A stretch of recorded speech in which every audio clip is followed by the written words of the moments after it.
There's a room inside me I've kept locked for so long that I almost forgot it existed. Not because I wanted to hide it from you, but because I was terrified of what you'd find if I opened the door. That truth that sits heavy in your chest, making each breath feel like resistance. I've carried this weight for months, maybe years. And tonight, I'm done pretending I can carry it alone. This isn't about drama. It's about the quiet ache of being almost fully known, but not completely. About standing this close to intimacy, while still holding back the one thing that might change everything or nothing. I've realized that withholding the deepest parts of ourselves isn't protection. It's isolation dressed as safety. Every relationship has a threshold, a line between shared moments and full transparency. Most people live there for years because crossing it requires genuine vulnerability, the kind that makes your voice shake when you speak it aloud. I've been standing at that threshold too long. Every time I held something back, I told myself it was to protect you. But really, I was protecting the version of myself I thought you needed, the one without doubt, regret, or hidden scars. Trust isn't built on perfection. It's built on the willingness to be imperfect in front of someone and believe they'll stay. Real intimacy grows when we let others see the messy, uncertain, still healing parts of us. The parts we're afraid might change how they see us. I've hidden doubts, fears, and truths about who I've been, my mistakes, and the ways I sometimes fail at showing up. I was afraid you'd see the cracks, and the version of me you fell for would shatter. But intimacy, without full transparency, isn't intimacy. It's a performance. And I'm done performing. Being vulnerable is not weakness. It's courage. It's letting someone into the hidden rooms and trusting that they won't destroy what's inside. That kind of courage is what creates connection, what builds love that lasts. I want that with you, not love built on highlights or edited truths, but love that holds doubts, scars, and fears. I'm opening the door now, not to confess sins, but to share my humanity, the part of me that doubts, fears, and questions. And I hope, in seeing this, you can stay curious, not critical, to witness my humanity and remain present. That's real intimacy. That's love. I've spent years believing strength meant self-sufficiency. But real strength is standing in front of someone and saying, "This is who I am. This is what I fear. This is where I need you." And trusting they'll stay. Vulnerability isn't risk. It's the only path to genuine connection. I don't know if this confession will bring us closer or push us apart. But I do know that continuing to hide will cost more than being seen. I choose to show up fully, imperfectly, and honestly. Because love, real love, isn't about who we wish we were. It's about who we actually are. There's a part of me that I've kept locked away for so long that I've almost forgotten it exists. Not because I wanted to hide it from you, but because I've been afraid of what it would mean if I let it out. Afraid of the weight it carries, the kind of weight that sits so heavily in your chest that every breath feels like a decision. I've carried this part of me quietly, letting it fester in silence, convincing myself that protecting it was protecting us. But the truth is, what I was protecting was myself, the version of me I thought you needed to see. Every day, I watch myself measure what I share, deciding which parts are safe, which parts are acceptable, which parts will make me appear strong, composed, capable. I've built walls of armor so precise that they became invisible, walls that disguised my fears as control, my uncertainty as confidence. And somewhere along the way, I convinced myself that if I didn't show the cracks, the flaws, the moments when I doubted, I would be safe. Safe from judgment, safe from rejection, safe from being seen in all my fragility. But I've learned that safety, that carefulness, is a lie. It is not protection, it is isolation. I think about the ways we all hide pieces of ourselves. Not the surface, level stuff, the small complaints, the little irritations, the things we complain about over coffee or at the dinner table. I mean the parts that wake us in the middle of the night, the thoughts that whisper doubts about whether we are enough, whether we are lovable, whether the love we give will ever be enough. Those are the rooms we lock, the shadows we pretend don't exist. And for years, I have kept mine sealed, pretending that courage meant never needing anyone, that independence meant never asking for help, that strength meant never showing weakness. But here's the thing about strength. It is not about what you can endure alone. True strength is standing in front of someone and saying, "This is me." Not the edited, curated version. Not the version I've rehearsed in my head 1,000 times. This is me, the messy, flawed, uncertain, scared version of me, and I need you to see it. Real courage is opening the door to those rooms we've kept locked and trusting that someone will not run, that someone will stay, that someone will witness our humanity and choose to hold it gently, even when it trembles in their hands. I've been afraid of letting anyone see these rooms because I've convinced myself that if they did, they would no longer want to stay. That the version of me they fell for would fracture under the weight of my doubts, my regrets, my unspoken fears. But the truth is, every time I held back, I was not protecting them. I was protecting the illusion of safety I had built around myself. I was protecting a version of myself that could survive alone, that could convince the world that I had it all together. And in doing so, I built a barrier between who I really am and who I let the world see. Intimacy is not built on perfection. It is not built on carefully edited snapshots of our lives. Intimacy is built on the willingness to be fully, unapologetically known.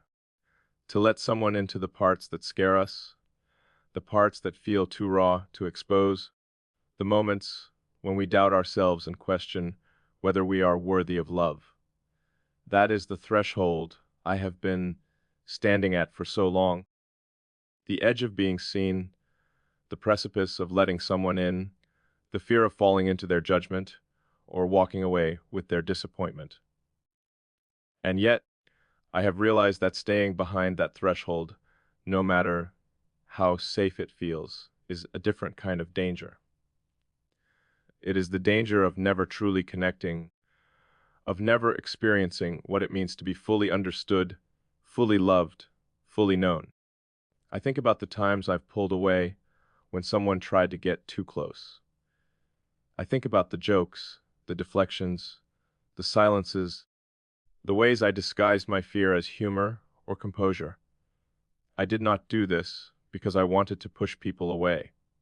I did it because vulnerability feels like risk, because revealing the truth, the unfiltered, messy truth, feels like stepping off a cliff, knowing there is no guarantee that someone will catch you. And for years, I convinced myself that keeping certain doors locked, showing only the parts that felt safe, was the only way to survive. But survival alone is not enough. Survival is not living. I have carried secrets about myself, not the kind that hurt anyone else, but the kind that shape how I see the world, how I see love, how I see connection. The regrets, the failures, the doubts, the questions about whether I am enough for the love I want to give and receive. I have carried them silently, telling myself that if I just worked harder, became better, showed up stronger, they would disappear. But they never do. They only grow heavier with each passing day that I refuse to let them out, each day that I insist on performing rather than existing, each day I prioritize safety over connection. There is a moment in every relationship, I believe, where the choice becomes clear: continue building walls, continue editing yourself, continue protecting the illusion of safety, or open the doors and risk everything. And that risk is terrifying, because it is not just a test of the other person's willingness to stay, it is a test of your own courage. Can you be seen in your entirety? Can you speak your truth and let it exist without apology? Can you allow someone to witness your doubts, your fears, your insecurities, and trust that their love does not depend on your perfection? I've learned that love, the kind that lasts, cannot exist without this reciprocity. I want that love. I want it not for the easy moments, not for the laughter or the shared routines, but for the moments when everything inside me feels uncertain. The moments when my chest tightens with fear and my mind races with questions about worthiness and belonging. I want someone who can hold me then, and I want to be someone who can hold them in their moments of uncertainty. I want the kind of connection where vulnerability is not a risk, but a language, a way of being, a bridge to understanding and closeness. And here is what I realize now: the cost of keeping my rooms locked. The cost of pretending that strength is the absence of fear is loneliness. Not the sharp, acute loneliness of being physically alone, but the quiet, gnawing loneliness of being almost known, almost loved, almost seen. The loneliness that comes from sharing only fragments of yourself, from living behind a curated image, from wondering whether the person next to you would still be there if they saw all of it, the cracks, the doubts, the unhealed parts, the scars that mark the places you've grown and fallen and learned and failed. That loneliness is heavier than rejection, heavier than loss, because it leaves you questioning whether anyone will ever see you fully, and if they do, whether it will be enough. So tonight, I choose to open the door. I choose to speak the truth that I have held too long. Not as a confession, not as a performance, but as an act of trust, an act of courage, an act of love. I am not perfect. I am still learning, still healing, still figuring out what it means to be fully present, to trust fully, to love without fear. I carry doubts about myself, about us, about whether what we are building together can survive my imperfections. I have been afraid that if you knew all of this, you would see me differently and perhaps walk away. But I have learned that withholding the truth is not protection, it is performance, and performance cannot create intimacy. True intimacy is created when one person says, "This is me," and the other responds, "I see you, and I am staying." It is not about solving each other's problems, not about fixing what is broken, not about making everything perfect. It is about presence, witness, acceptance, and love in the rawest, most unpolished form. It is about holding someone's humanity with gentle hands and knowing that their humanity does not threaten your own. I've spent too many years believing that independence was strength, that requiring someone meant weakness. I've built shields around my heart, convinced that if I could just protect myself, I could protect my relationships. But I see now that the walls I built have kept me from the very thing I crave most: connection. I see now that courage is not the absence of fear, it is choosing to be seen despite it. Choosing to show up fully, imperfectly, vulnerably, and trusting that love can hold what it finds inside. I do not have all the answers. I do not know if my vulnerability will be met with understanding or judgment, with presence or withdrawal.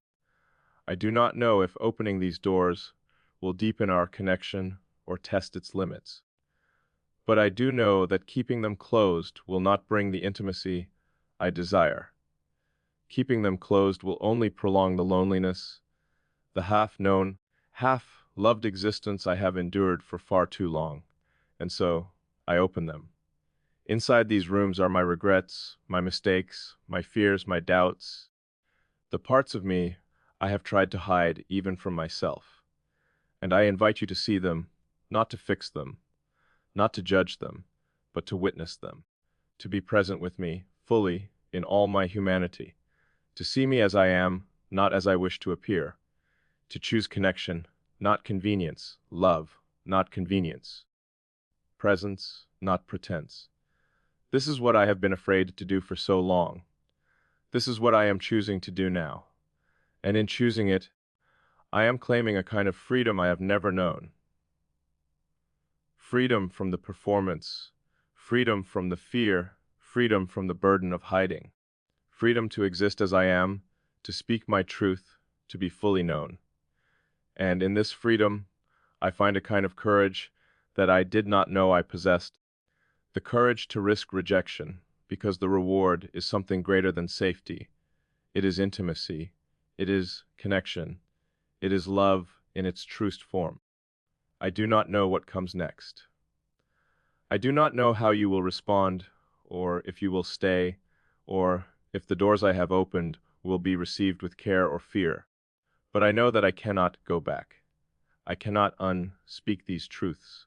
I cannot return to the life of concealed realities, of walls and shields and calculated measures of trust.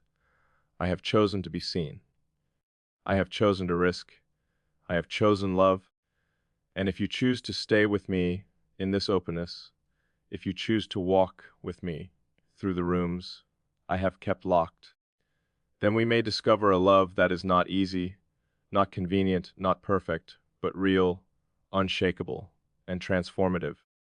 There's a silence inside me I've carried for so long that it has become almost familiar, like a shadow I've learned to walk beside, not because I wanted it to stay, but because revealing it felt too dangerous, too intimate, too much like stepping out of a place I had convinced myself was safe. I've hidden pieces of myself so meticulously that I sometimes wonder if I even remember what it's like to be completely known. And yet, the longer I hold it in, the louder it gets. The silence demands to be heard.